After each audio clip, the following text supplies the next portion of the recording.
The crystalline palace of the Galactic Empire stood like a mountain of glass and starlight, its towers reaching so high they disappeared into the clouds.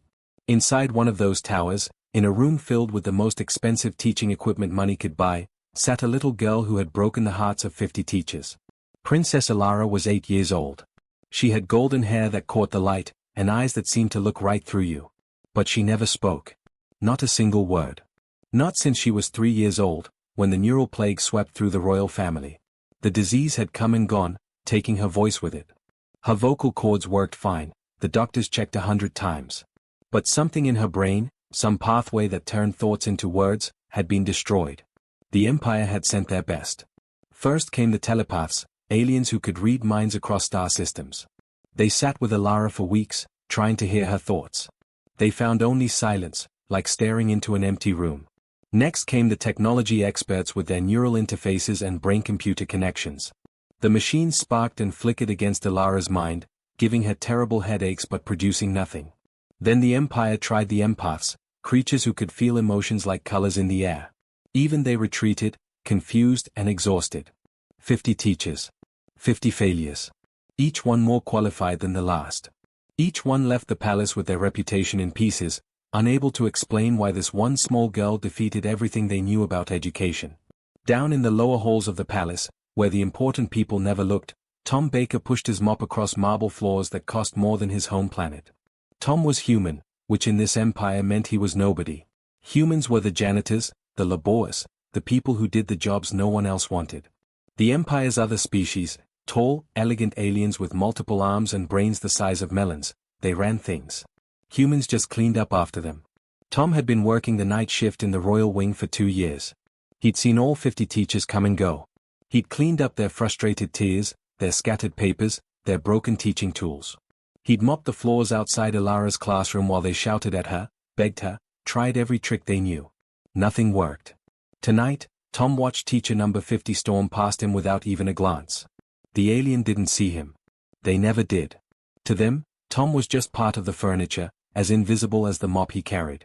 Through the open classroom door, Tom could see Princess Alara in her usual spot by the window. She sat perfectly still, her small hands folded in her lap, staring at nothing while a fortune in holographic teaching displays flickered uselessly around her. Tom felt something twist in his chest. He had a daughter once, back on Earth, before the labor conscription took him away. She'd be about Alara's age now. He wondered if she remembered him. His supervisor's voice crackled through his comm unit. Baker, you're on deep cleaning duty. Princess's wing. Everything gets scrubbed tonight. Tom sighed and gathered his supplies. Deep cleaning meant he'd be in Alara's room for hours, probably while she slept. At least the pay was slightly better. He arrived near midnight. The guards let him in without comment. Humans were harmless, after all. The classroom was massive, filled with educational technology that Tom couldn't begin to understand. Interactive star maps, molecular assembly stations, linguistic pattern generators. Millions of credits worth of equipment, all useless. Tom started in the corner, working methodically. Dust the shelves. Clean the windows. Scrub the floors. Basic work, the kind that let his mind wander. He thought about his daughter Kelly, wondered if she still had that laugh that sounded like bells. Wondered if she'd forgiven him for leaving, even though he'd had no choice. He was cleaning the windowsill when he noticed them. Tiny marks in the dust, so faint he almost missed them. His headlamp caught them at just the right angle. They weren't random. They were patterns. Letters maybe, or symbols. The same shapes repeated over and over, traced by small fingers. Tom leaned closer. Someone had been writing here. No, not writing. Practicing. The same few symbols again and again, like a child learning to form letters for the first time. He looked around the room with new eyes. On the table, barely visible, more finger-drawn patterns and spilled powder from some educational demonstration. On the condensation of a glass water pitcher, faint lines that might have been shapes before they evaporated. Tom's heart started beating faster. Alara wasn't unreachable. She wasn't locked away in silence. She was trying to communicate. She'd been trying this whole time. And 50 of the galaxy's greatest minds had been too busy lecturing, too focused on their advanced methods and sophisticated technology, to see something as simple as a child's finger drawings. Tom sat down slowly on the floor, his cleaning forgotten. He stared at those tiny marks on the windowsill, and for the first time in 2 years, he felt something other than homesickness and exhaustion. He felt purpose. Tom spent his entire next day off in the human quarters storage facilities, digging through old cargo containers marked for disposal. Most humans who came to work in the Empire left everything behind. There wasn't room in the transport ships for personal belongings. But some things survived, packed away and forgotten in these dusty warehouses. He found what he was looking for in a container marked Baker Family Effects. His hands shook as he opened it. Inside were remnants of his old life, photos of Kelly, his daughter's baby clothes, and at the bottom, a worn cardboard box held together with tape. Tom opened it carefully. Hand puppets. A dozen of them, soft and faded from years of use. A dragon with one button eye missing. A knight with a dented cardboard sword. A rabbit, a princess, a wizard, a fox. Kelly had loved these. Before the conscription, before everything fell apart, Tom used to put on shows for her every night before bed. Simple stories about brave knights and clever foxes. She'd squeal with laughter, her small hands reaching for the puppets, wanting to join in. Tom held the dragon puppet, and for a moment he was back in that tiny apartment on Earth, his daughter's laughter filling the air. Then he tucked the box under his arm and headed back to the palace. That night, Tom arrived for his shift with the puppet box hidden in his cleaning cart. His supervisor would write him up if she caught him with personal items, but Tom didn't care anymore. He had to try something. That little girl was trying so hard to reach out, and everyone kept missing it. He set up in a corner of Ilara's classroom while she ate her dinner with a silent attendant.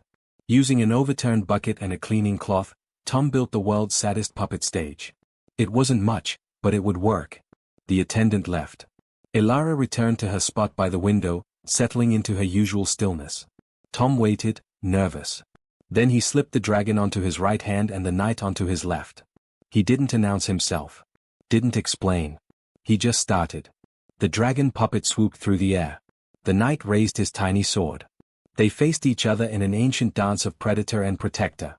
Tom didn't use words, he wasn't sure why, it just felt right. He let the puppet speak through movement, through the tilt of a head or the droop of shoulders. He felt ridiculous. A grown man playing with children's toys while a princess ignored him. But then something changed. From the corner of his eye, Tom saw Ilara's head turn. Just slightly. Just enough. He kept going. The dragon and knight fought, then paused. The dragon slumped, tired of fighting. The knight lowered his sword. They looked at each other. Then, slowly, the knight offered his hand. The dragon, after a long moment, touched it with one cloth claw. Peace.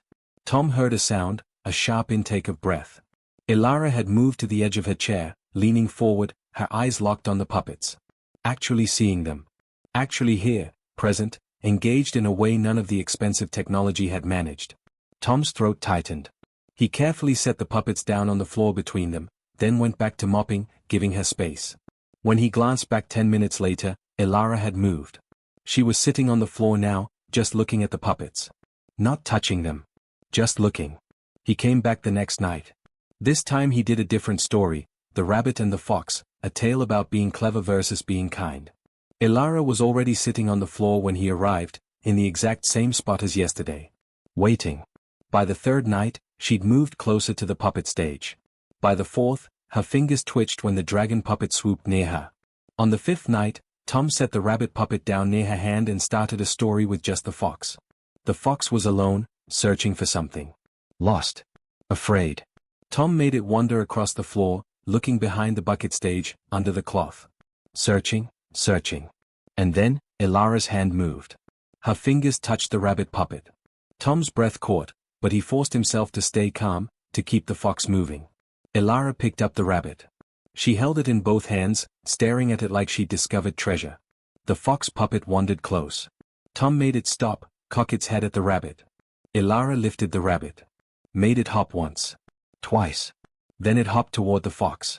Tom wanted to shout. Wanted to call the guards, the queen, everyone.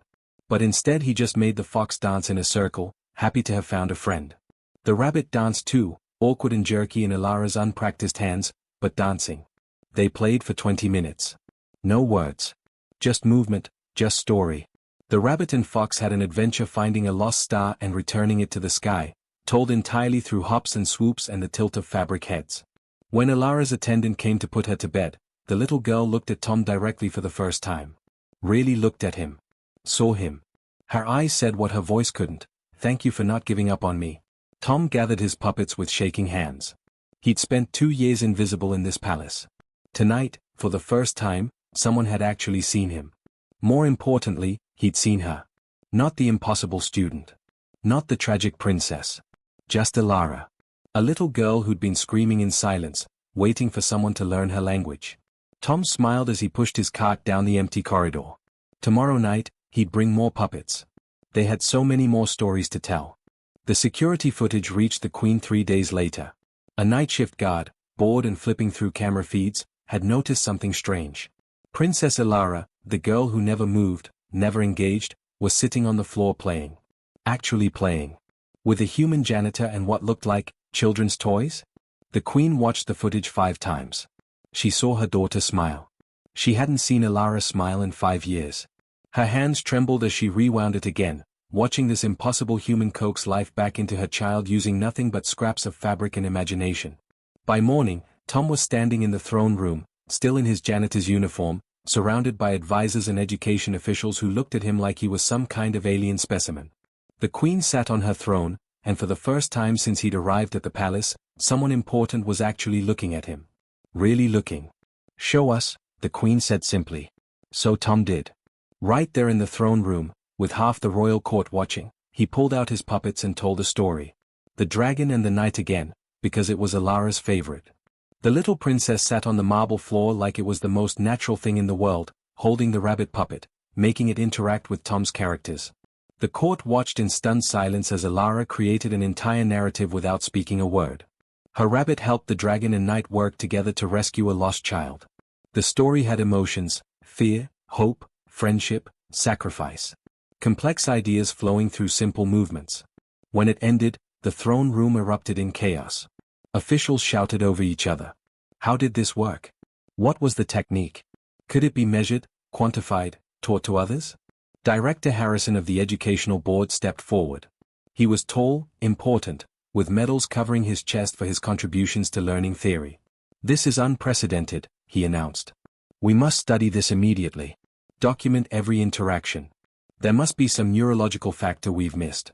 Perhaps humans have an undocumented ability to bypass standard communication pathways." Or, Tom interrupted quietly, and the room went silent. Humans didn't interrupt. Humans didn't speak unless spoken to. But Tom was tired of being invisible. Or maybe you've all been trying so hard to teach her your way that you never tried learning her way. Director Harrison's face went purple. That's absurd. We used the most advanced pedagogical methods in the known galaxy. You used expensive equipment to force her into your boxes, Tom said, his voice stronger now. She needed someone to meet her where she was. Not pull her to where you wanted her to be. The Queen held up her hand, and everyone went quiet. The human janitor. "Tom Baker, Your Majesty."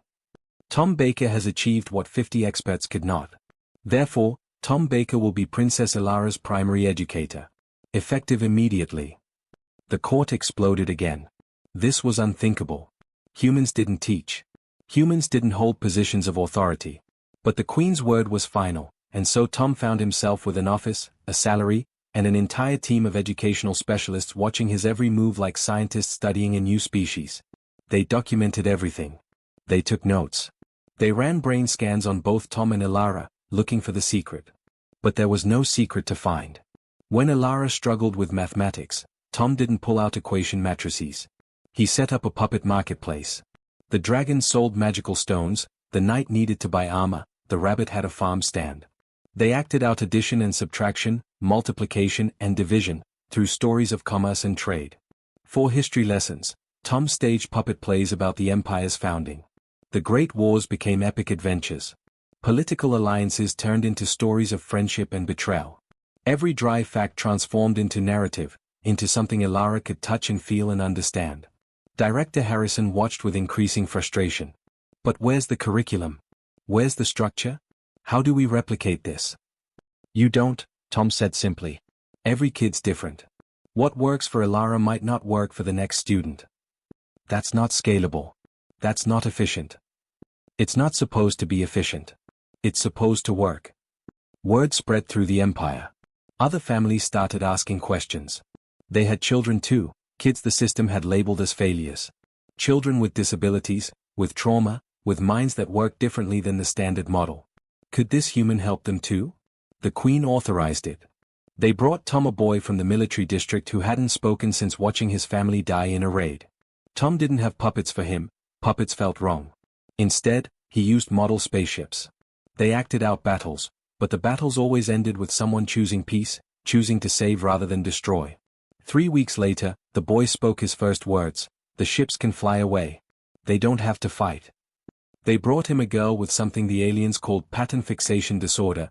She could only think in rigid sequences. Anything unexpected sent her into panic. Tom didn't fight it. He built routines with her using puppets that did the same things every day, slowly, so slowly introducing tiny changes. A puppet wearing a different hat. Taking a slightly different path. The girl learned that change wasn't chaos. It was just part of the story. One by one, Tom worked with the Empire's forgotten children. Not all his methods worked for everyone. He failed sometimes, had to try different approaches, different tools. But his success rate climbed higher and higher, and every success made the Empire's educational establishment more uncomfortable. Because Tom's success proved something they didn't want to admit: their system wasn't just imperfect. It was fundamentally flawed. They built an empire on the idea that there was one right way to learn, one right way to think. Tom, with his scraps of fabric and his simple human brain, proved that was a lie. The official tests came 6 months later. They evaluated Tom's students against traditionally educated children in every metric the Empire had. Problem solving, creative thinking, emotional intelligence, adaptive reasoning. Tom's students won. Not by a little. By margins so wide the testing board suspected fraud. They ran the tests again. Same results. Director Harrison stood in Tom's small office, holding the results, his face pale. "This shouldn't be possible. You have no formal training. You use toys and stories like some kind of human?" Tom asked quietly. Harrison left without another word. But Tom knew what was coming. The Empire's education system had just been challenged by a janitor with a box of old puppets. They wouldn't let that stand. The real fight was just beginning. The Royal Symposium of Learning happened once every 5 years. It was the Empire's most prestigious academic event, where the greatest minds presented their research to an audience of scholars, nobles, and officials from 1,000 worlds.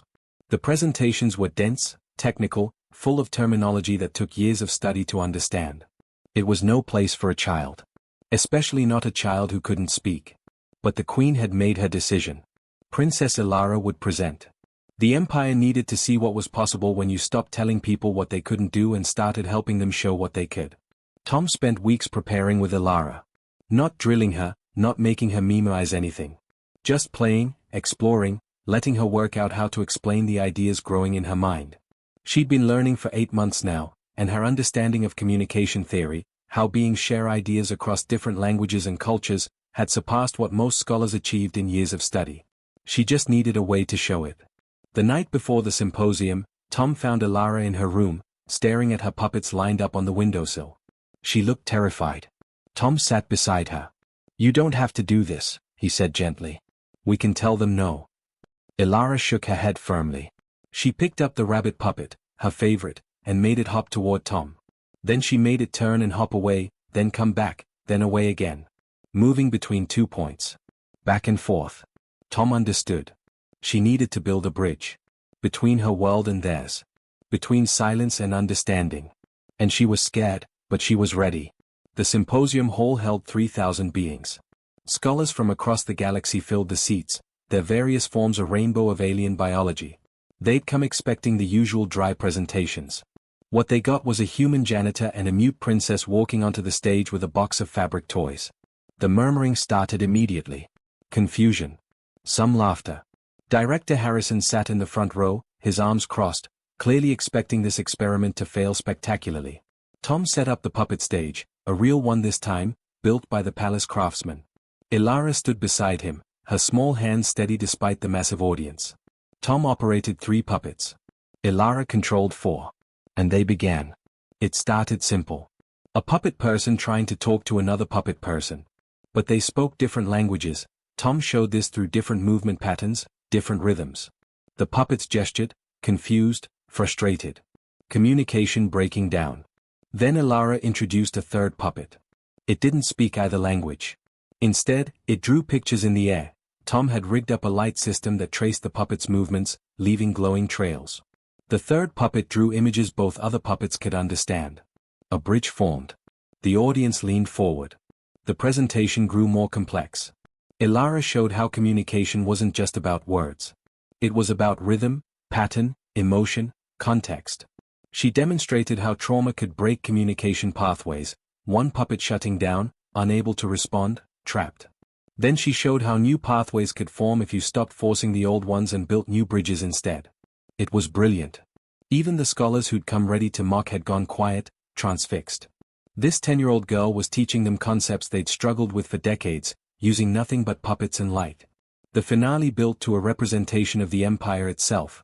Multiple puppets, all different, all trying to communicate. When they insisted on using only one language, one way of thinking, chaos resulted.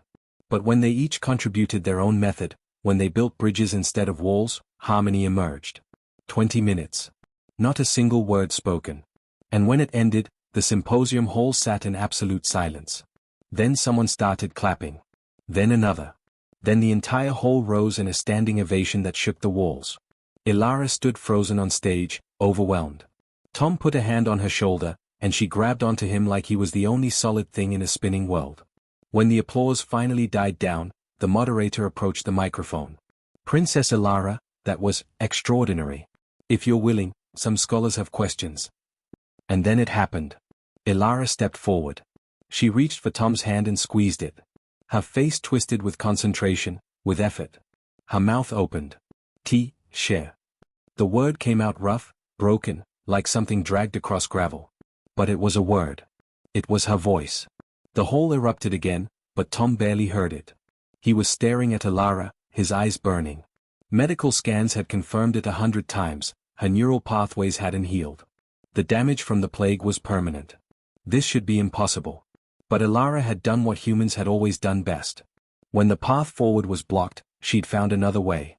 8 months of stories, of moving puppets, of translating thoughts into movements and movements into meaning had built new connections in her brain. Not healing the old pathways, building entirely new ones. Her voice would never be smooth. Each word took visible effort, and she could only manage a few at a time. But she didn't need perfect speech anymore. She had puppets. She had sign language. Tom had taught her the Earth version, adapted to her needs. She had drawings and movement and a dozen other ways to express the ideas burning inside her. Over the next hour, Ilara answered questions. Mostly through puppets, occasionally through halting words, sometimes through the sign language Tom translated. She explained her theories on multimodal communication, on how limiting teaching to one method was like forcing everyone to write with their right hand even if they were left-handed. Director Harrison left halfway through. Tom saw him go and felt a chill. The man's career had been built on traditional methods, and Ilara had just proven those methods weren't just incomplete, they were actively harmful to anyone who learned differently. After the symposium, the Queen summoned Tom to the throne room again. This time, the entire royal court was assembled. Tom Baker, the Queen announced, "You have given me back my daughter. You have shown the Empire that our greatest weakness is our rigidity, our insistence that there is only one correct way to think and learn. I hereby appoint you Chief Educational Reformer. You will have the authority and resources to transform how we teach our children." Tom felt the weight of 1,000 eyes on him. A human, given authority over alien scholars who'd spent centuries developing their methods. He should feel honored. Terrified. Something. Instead, he felt the danger. Because the old establishment wouldn't let this happen quietly. He'd just been handed power, yes. But he'd also been painted as a target. Sure enough, within days, the attacks began.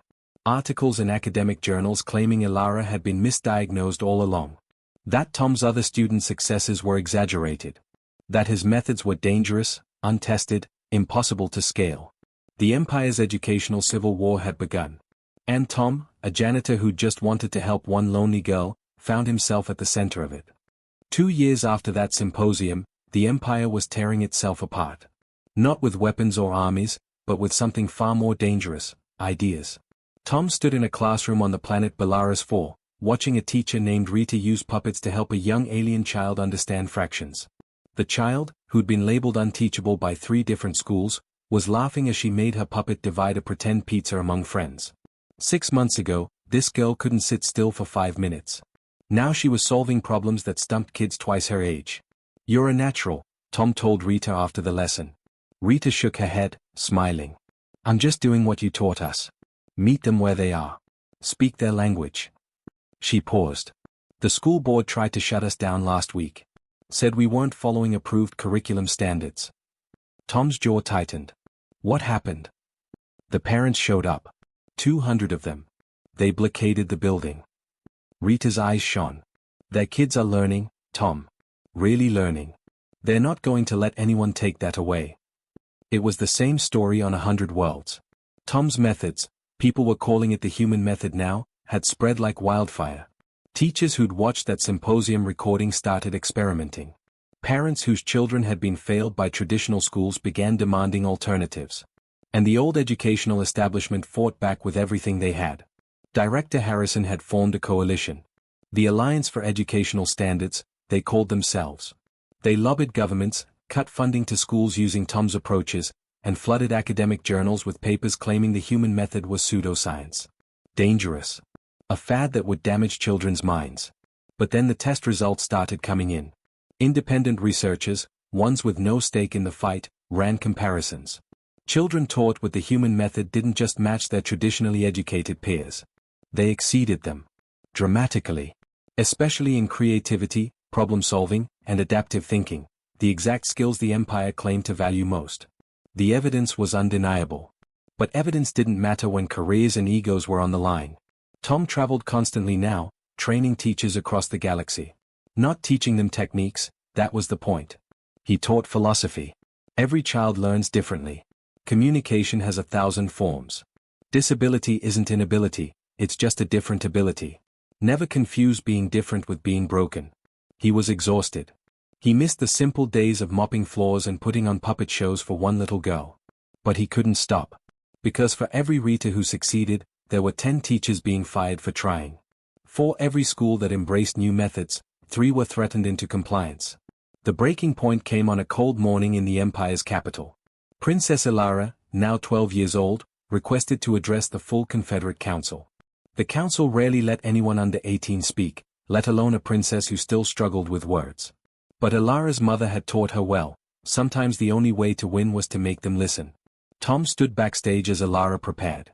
Her sign language had become fluid now, mixed with speech that came easier but still required effort. She'd brought her old puppets, the dragon, the knight, the rabbit. They sat on the podium beside her like old friends. "Nervous?" Tom asked. Ilara signed and spoke simultaneously, terrified. "But someone has to say it." The council chamber held 500 representatives from across the empire. These were the lawmakers, the powerful, the ones who could change everything or crush it entirely. Director Harrison sat among them, confident. He'd spent weeks lobbying against Ilara's appearance, and when that failed, he'd made sure his allies were ready. Ilara walked to the podium.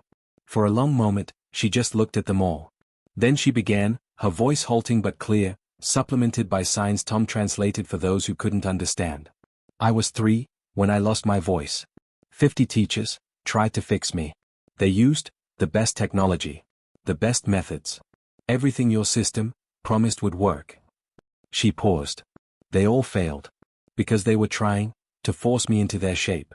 Like hammering a round peg into a square hole." Some council members shifted uncomfortably. Then came Tom. A janitor. No degrees. No training. He didn't try to fix me. He tried to understand me. And suddenly, I wasn't broken anymore. I was just different. Ilara picked up the dragon puppet. "You teach that there's one right way to learn. One right way to think. But that's not strength. That's weakness." The puppet moved across the podium. "The Empire has thrown away millions of minds. Brilliant minds. Because they didn't fit your narrow definition of normal." Director Harrison stood up. "With respect, Princess, your personal experience, while touching, doesn't override centuries of pedagogical research. Sit down." The Queen's voice cut through the chamber like a blade. She'd been watching from the gallery. "My daughter has the floor." Harrison sat, his face red. Ilara continued, stronger now. "I have the test results. Real data. Children taught with flexible methods outperform traditional students. Not sometimes. Every time. In every metric you claim to care about. She gestured, and screens throughout the chamber lit up with graphs, numbers, undeniable proof. But this isn't about test scores. It's about what kind of empire we want to be. One that demands conformity? Or one that celebrates diversity? One that discards anyone different? Or one that finds strength in differences? Her voice grew passionate, the words coming faster despite the effort. You've been throwing away geniuses, artists, thinkers, innovators, all because they couldn't learn your way. How many cures have we lost? How many inventions? How many solutions to the problems killing us, because the person who could help was labeled unteachable? The chamber had gone absolutely silent. I asked the council to pass the Education Freedom Act. Let parents choose. Let teachers teach differently. Let children learn their own way. She looked directly at Harrison. And stop punishing people for being different than you. Ilara sat down. Tom handed her a glass of water with shaking hands. She'd done it. Said everything that needed saying. The debate that followed lasted 6 hours. Harrison's coalition fought hard, but they were losing ground. Too many council members had children who struggled in traditional schools. Too many had seen the human method work with their own eyes. The vote came at sunset. The Education Freedom Act passed, 243 to 207. It wasn't unanimous, but it was enough. Schools across the empire could now teach however they wanted, as long as students learned. Parents could choose alternatives. Teachers couldn't be fired for trying new approaches. It wasn't perfect, but it was a start.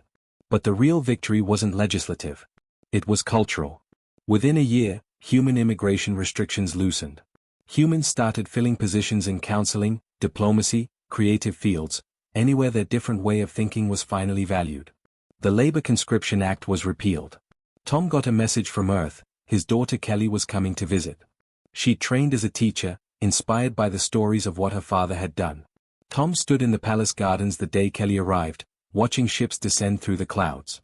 Princess Ilara stood beside him, almost as tall as he was now. She still carried a small puppet in her pocket, the rabbit, her first friend in the silence. "Thank you," she signed. "For seeing me." Tom shook his head. "You did the hard part. You never gave up." Kelly's ship landed. Tom's daughter stepped out, and after 15 years apart, they held each other and cried. Kelly pulled back, laughing through tears. "Dad, I can't believe you started a revolution with puppets." "I didn't start anything," Tom said. "I just helped one kid. The rest of you did the revolution part." But that wasn't quite true, and they all knew it. Tom had proven something the Empire needed to learn, that the quiet voices, the different minds, the ones who didn't fit the mold, they weren't problems to be fixed. They were perspectives to be valued. Months later, Tom received the Empire's highest civilian honor. He missed the ceremony. He was on Tyros 9, working with a young child everyone said would never read. The child was making progress using letter puppets, each character representing a sound. Slow progress, but progress. As the child recognized their first word, cat, simple and beautiful, Tom thought about everything that had changed. The Empire was different now. Not perfect. The old guard still fought, still claimed the human method was inferior. But thousands of teachers across the galaxy were meeting kids where they were, speaking their languages, building bridges instead of walls. And in classrooms on 100 worlds, children who'd been told they were broken were learning that they were just different. That different was okay. That different could be brilliant. Tom smiled as the child sounded out another word. This was why he'd crossed the galaxy. Not for awards or recognition. For this, one child at a time, learning that they mattered. That they belonged. That their voice, however different, deserved to be heard. The puppet revolution had begun with one mute princess and a box of old toys. But it had become something bigger than any of them. It had become hope. And hope, Tom had learned, was the most powerful force in the universe.